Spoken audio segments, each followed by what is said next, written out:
How bad is the situation for general practice at the moment? We're beyond crisis. I think we're at the point of collapse, and when we collapse, we'll take the secondary sector with us, and then we'll see a collapse of the entire health system in this country, and that will be heartbreaking because we will see morbidity and mortality which we shouldn't be seeing in this country. Deaths.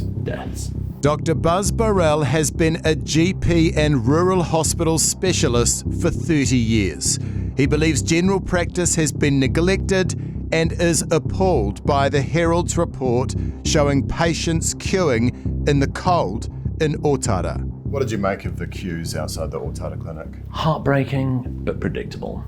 I think it's a good summary, and we're going to see many more of that unless we have really urgent intervention very soon and very aggressive. Those queuing told the Herald they started lining up at 6 a.m, hours before the clinic opened, due to long wait times and problems getting appointments with other GPs whose books were full. We shouldn't see this. This is a developed country. We expect to see pictures like that in third world countries, Bangladesh and Myanmar, but not in New Zealand. I think probably what's also heartbreaking is you probably wouldn't see that in Remuera. So we saw this new government come in on a platform of getting away with postcode lottery and trying to address equity, and that's probably the most frightening demonstration of inequity that you could possibly ask for in primary care in New Zealand. We should not be seeing that. Do you think the government is prioritising the GP crisis? Absolutely not, and not this government and not the last few governments. Why not those? Good question. I think when it comes to election time, general practice issues are just basically not election worthy. It's a very unattractive platform to stand on. The irony of it is we have evidence after evidence showing that if we invest in general practice, we save 10 times that figure down the track in secondary care. So it's false economy to invest in secondary care, but it attracts votes, and that's what's really frustrating. Are you disappointed with Health Minister nzherald and his approach so far? I am. I hate to say it, I am disappointed. I think we were all looking forwards to a GP coming in all guns blazing and in the first 100 days promising and then delivering on hugely improving general practice. The figures given to us are really amazingly disappointing. The funding for general practice, a 4% increase in the funding, that's not even a drop in the ocean. It should have been 140%. He says without proper investment in primary care, it'll only lead to greater dysfunction across the rest of the health system. Central to the concern of GPs is they say the primary care system is designed to prevent and manage illness in the community. And with that system in crisis, it's putting additional pressure on already overburdened hospitals. Eventually we're going to have a tipping point where we will have so few GPs that people are going to be overwhelming the emergency department.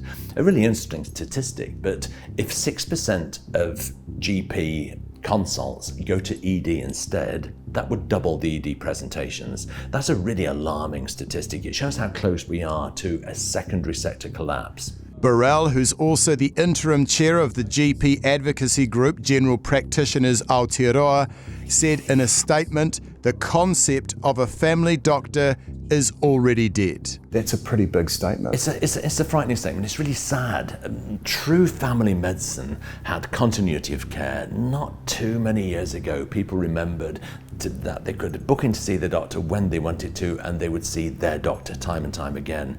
Research shows that if we've got continuity of care, we add about 5 years to life, and we've got a 30% reduction in secondary care usage. So it is false economy again to live on a rapid turnover of locums, seeing way too many people per day. I think it's so close to dead that we might as well call it out for what it is. We are saying we used to as opposed to we have got. Now there are pockets of hope, but they're getting less and less and less. Burrell says GPs are so overwhelmed it's become unsafe. And he says if it's unsafe for GPs, it's unsafe for patients too. Right now you think patient safety is at risk in New Zealand? Absolutely, and I think to sugarcoat it any other way is doing primary healthcare a great disservice. We are inevitably going to see missed diagnoses, early cancers being found late, people dying of cardiovascular disease, dying of other preventable illnesses because we're not catching them, people are not presenting when they should, and not getting the primary care which they should. It's certainly receiving terminal care at the moment.